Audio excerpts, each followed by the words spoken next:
Welcome back for another Sheriff Custodian video. Have you heard that more students are failing USMLE Step 1 now than ever before? I have been. Or what about how the failure rate for USMLE Step 1 has quadrupled over the past couple of years?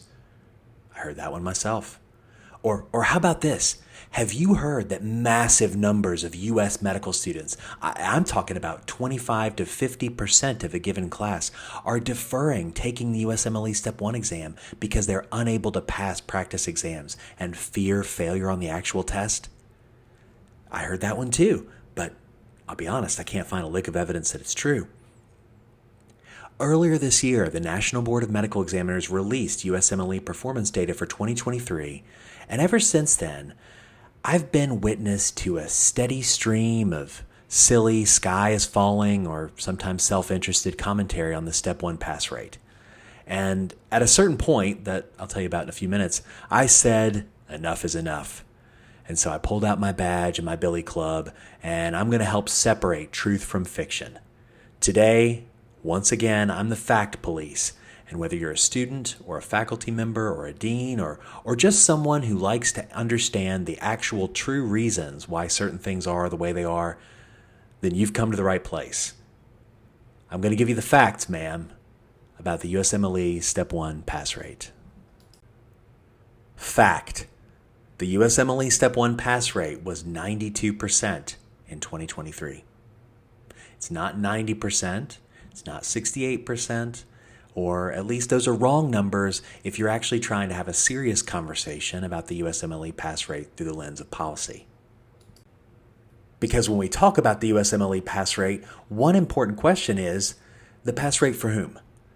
Because different groups of examinees have different levels of performance on the exam. So when I say that the pass rate is 92%, what I mean is that's the pass rate for first-time test takers from MD granting medical schools in the United States.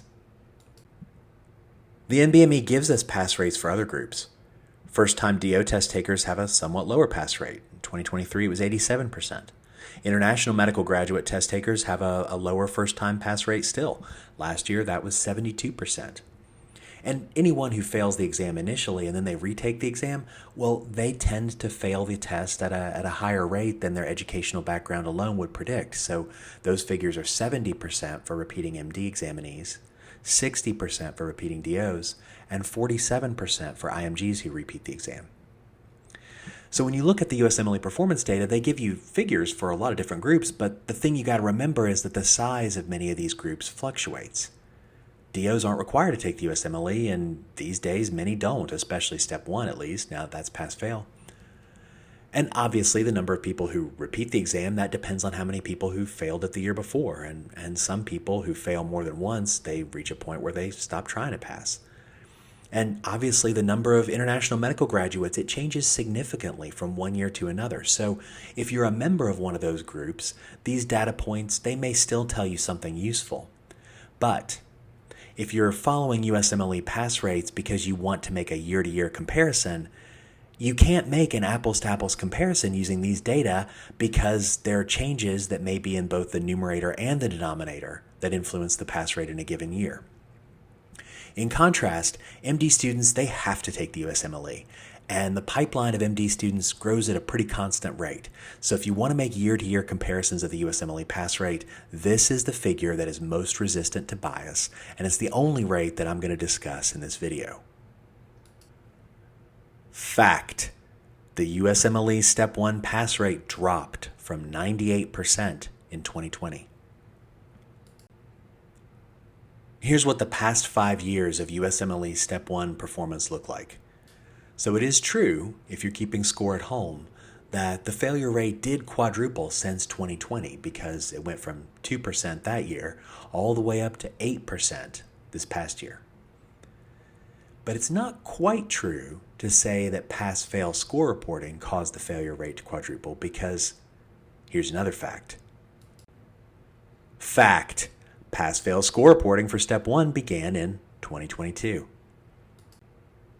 And it should be self-evident that a change that started in 2022 is not really a very good explanation for a trend that actually started before then.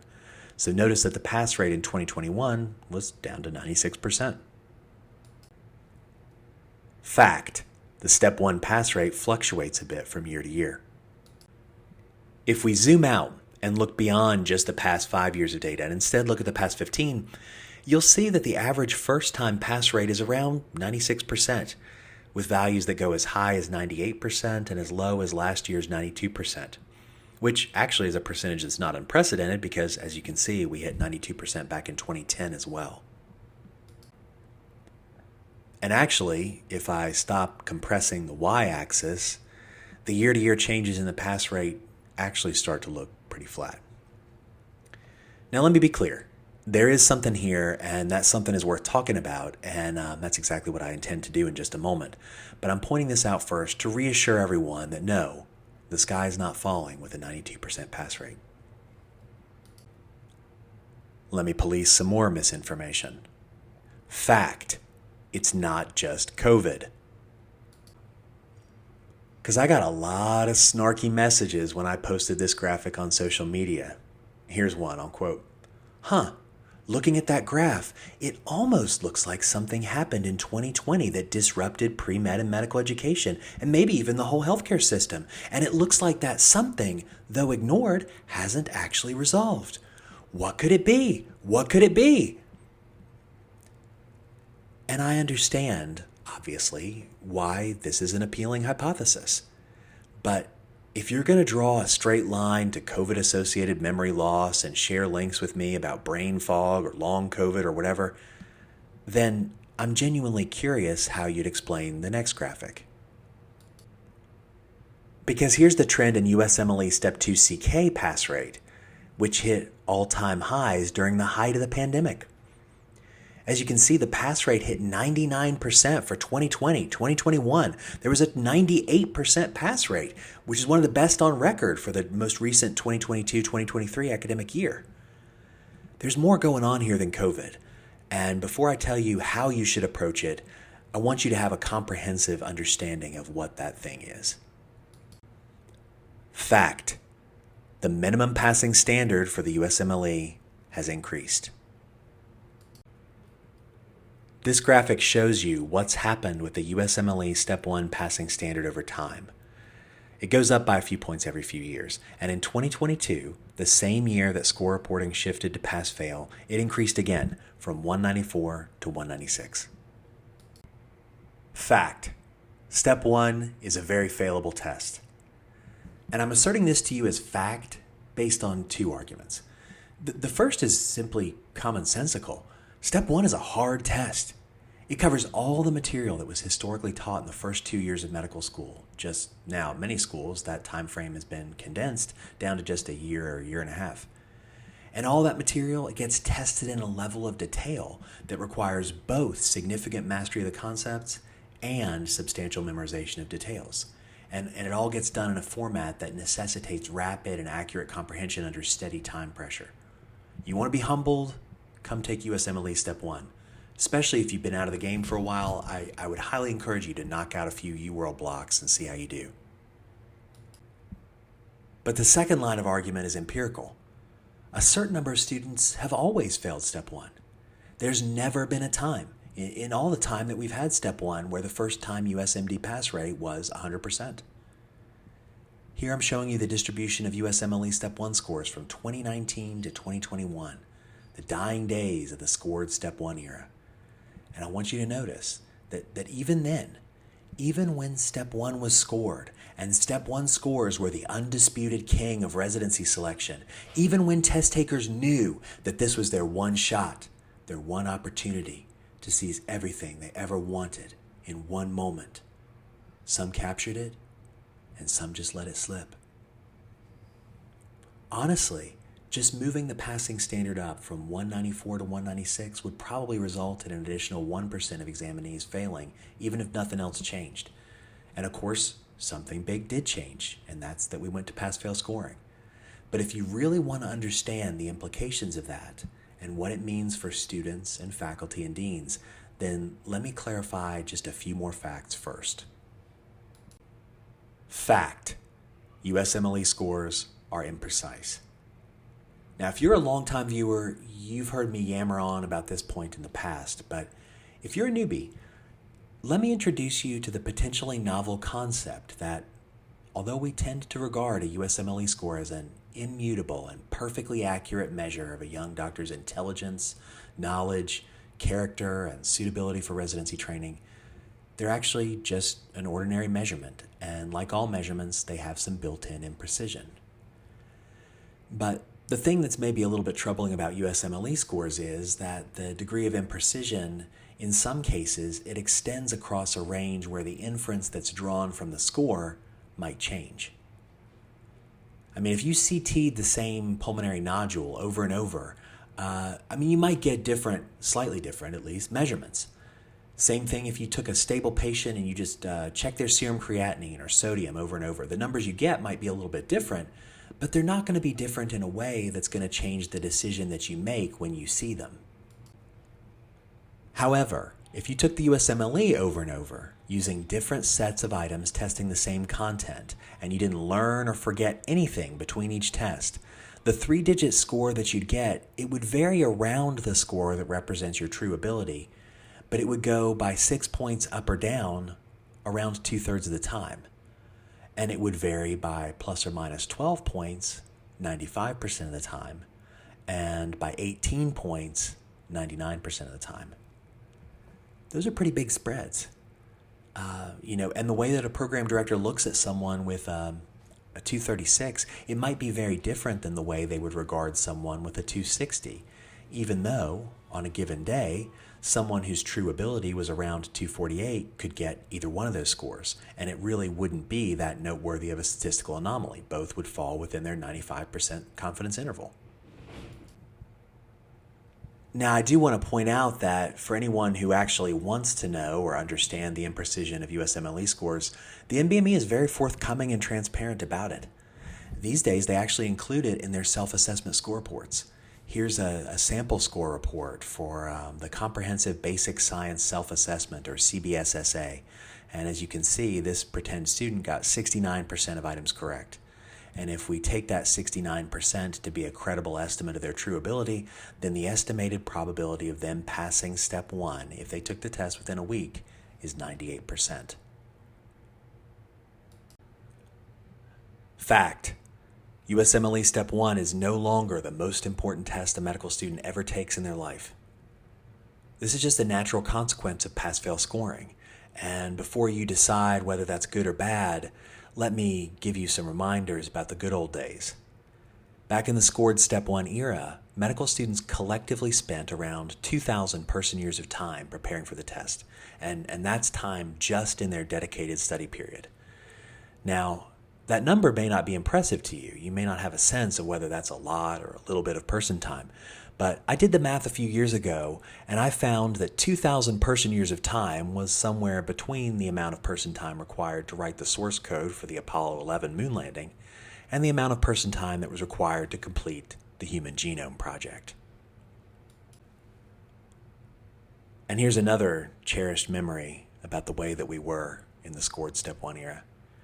This is a throwback photo from a physician of his shower, the way it appeared 2 weeks before he took the Step 1 exam. And as you can see, it's filled with graphics of dermatomes and the brachial plexus and Krebs cycle intermediates and Lord knows whatever else. And of course, it made sense to do this kind of stuff when the outcome of Step 1 determined your entire future in medicine, but students today would be foolish to spend that much effort memorizing G protein subunits and skull foramina and stuff like that. It would give them negative utility in residency selection. So it should come as a surprise to absolutely no one that after rising steadily for 25 years, the average performance on USMLE Step 1 decreased after the test finally moved to pass-fail scoring. In 2020, the average first-time test taker scored a 235. In 2023, they scored a 220. If you're wondering where that figure came from, because it's not on the USMLE website, it emerged in the legal aftermath of the USMLE cheating scandal, and the source graphic is in my third video on that topic if you're interested. So all that wind-up is to say that I think the most correct way to view the slight decrease in first-time Step 1 passing is to look at it as a naturally and logical consequence of three things that we know to be true. First is that because the incentives have changed, the bell curve of USMLE performance has shifted to the left. Second, for reasons that I promise I'll explain whenever I finally get around to making the video on how the USMLE passing standard gets set, the USMLE passing standard was shifted slightly to the right. And third, USMLE scores are not perfectly precise, so when the bell curve and the passing standard move closer to one another, a small number of examinees who did okay on their practice tests, they're still going to find themselves below the passing standard when they get the result back. They might have had a practice test just like that CBSSA that the NBME gave us an example, with a 98% passing rate predicted on there, 69% of questions answered correctly. But 98% means that 2% of students are still going to get a bad surprise when their test result comes back. And clearly that's devastating for the student, but it's not a cause for moral panic. Fact: for schools, the ideal USMLE fail rate is 0%. If you're a faculty member, you want your students to succeed. You don't want any student to fail, because when a student fails step one, it disrupts their academic progress, and it may even set in motion a dismissal from school. And beyond that, it makes the school look bad. Not just to prospective students or the LCME, but also it makes it look bad to metric-chasing administrators and deans who then start asking for SWOT analyses and RCAs and corrective action plans and silly presentations and TPS reports and creating all manner of other types of bureaucratic headaches. So yeah, if you're in the school, it's a fact. The ideal USMLE fail rate is 0%. And it's also a fact that the ideal USMLE fail rate for students is 0%. Failing step one is very bad, and I would strongly recommend against it. It'll cost you $670. It'll get you pulled from your clinical rotations. It will crush your confidence and blemish your academic record, and probably severely dim your chances of securing a competitive residency position. Because in the most competitive specialties, almost all matched applicants pass both Step 1 and Step 2 CK on their first try. This is a graphical representation of how that works out by specialty. If you fail the Step 1 exam, you might still be able to match in ophtho or otolaryngology or plastic surgery, but if you do, you'll be the first person to do that, or at least you're going to be the first person to do it in a while, because in 2023, 100% of residents in those specialties passed both steps on their first try. Your career is not over. I promise there are still many programs in many specialties that are willing to look past a Step 1 failure. And as long as you pass the next test, a Step 1 failure is not going to keep you from one day providing expert patient care. Your patients are never going to know. But your path to getting there, it did just get harder.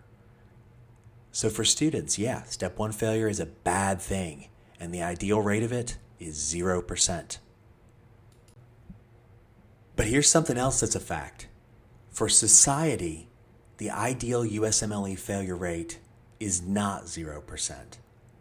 And I'm going to give you two reasons why. The first is this: a test with a 100% pass rate serves no useful purpose. It tells you nothing more than what you knew already. I mean, that's why we don't have a nationally required test where physicians have to make their mark with an X or fog a mirror. In contrast, a test that fails someone has served a useful purpose. The United States medical licensing exam is a test that is intended to confirm that doctors have the requisite amount of medical knowledge before they practice independently on other human beings. If a doctor-to-be does not have that level of knowledge, and the test identifies them as such, then that test has done exactly what it was intended to do. And bear in mind, when a student fails the USMLE, one of two things can happen, but either one of those things is good for society. One is that the student passes the test next time. Maybe they improve their medical knowledge a little bit. They get their score over the standard that we have set as the minimum necessary for safe and effective medical practice. Or maybe they actually were above that standard already, but they had bad luck on the test day. They had that 2% probability come up, and they get better luck on their retest. And actually, it's true that the majority of MD students who fail the initial attempt at Step 1, they pass on their second go-round. But now society can be assured that they actually have the minimum foundational knowledge to practice medicine. But the other thing that might happen is that the student fails, and then they fail again. And if you fail a USMLE exam 4 times, you ain't allowed to take it no more. And some schools, they might even dismiss a student even before they get that many chances. But by continuing to fail the exam, these examinees demonstrate that they do not have the minimum medical knowledge required to become a licensed physician. And this is a small number of students, but medical school admissions committees are not infallible. And I'm not going to sugarcoat it, that's a devastating outcome for the student. But for society, again, that's what the test is designed to do. And here's the second reason why, for society, the ideal USMLE fail rate is not 0. And this one may be a tougher one to wrap your head around, at least at first, but that is that the USMLE failure rate is an equilibrium quantity, and a 0% fail rate requires costly trade-offs. Actually, this applies more broadly to USMLE. I mean, you can take almost anything in medicine, something that we all agree is a bad thing, and yet the ideal rate of that thing is still not 0%. You want me to give you an example? How about Medicare fraud? I mean, that's a pretty bad thing, right? But think about it for a moment. I mean, what safeguards and protections and incentives would you need to create in order to get the rate of Medicare fraud down to 0%? I mean, if you think it through, pretty soon you're imagining a world where we got to use a retinal scanner to confirm your identity before you drop a bill. And we got to video record and audit every patient encounters just to be absolutely certain that the billing code is justified. And we're going to need lots of panels of external auditors to ensure that each and every procedure and every piece of DME are strictly indicated. And even then, we'll probably still need some punishments. And these punishments are going to have to be so severe that no one would ever dream of defrauding Medicare. So if you're willing to cut off a surgeon's hand in the town square for upcoding an office visit, then, I don't know, maybe you could get the Medicare fraud rate to 0%. But this principle, it applies to a lot of things, probably almost everything in medicine. So those of you who are all into quality improvement, y'all better listen up, because whatever number you're trying to make go down, surgical site infections, readmission rates, catheter-associated UTIs, whatever, if you apply enough pressure, you can make number go down. But at a certain point, making number go down is going to require, or at least result in, costly trade-offs that you may not capture on your pretty little run chart. So what would it take for us to get the USMLE Step 1 pass rate to 100%? Maybe we could lower the passing standard. Or maybe we could stop admitting anyone to medical school who doesn't have pre-admission test metrics that suggest that they have a 100% certainty that they're going to pass Step 1. Or maybe we could extend the preclinical curriculum to 3 years so that everyone has plenty of time to study. Or maybe we could expel students who don't score highly enough on practice tests, just like some Caribbean medical schools already do. Maybe we could do a lot of things, but all of those things would involve costs that may or may not exceed what we're going to get in return. Or maybe we should just do something else. And before I tell you what that is, let me give you just 2 more facts. Fact: 25 to 50% of students are not deferring Step 1. The necessity of pointing out this fact is due to this post on X, which was posted by someone I like and respect, but actually it was this very post that was the straw that broke the camel's back and ultimately forced me to begrudgingly add this task of making today's video to my to-do list. Because some days after this got posted, I had a reporter reach out to me who was interested in reporting this underreported story, and she asked me if I knew where she could find some data to support it. And I told her no, because I didn't think such data exist.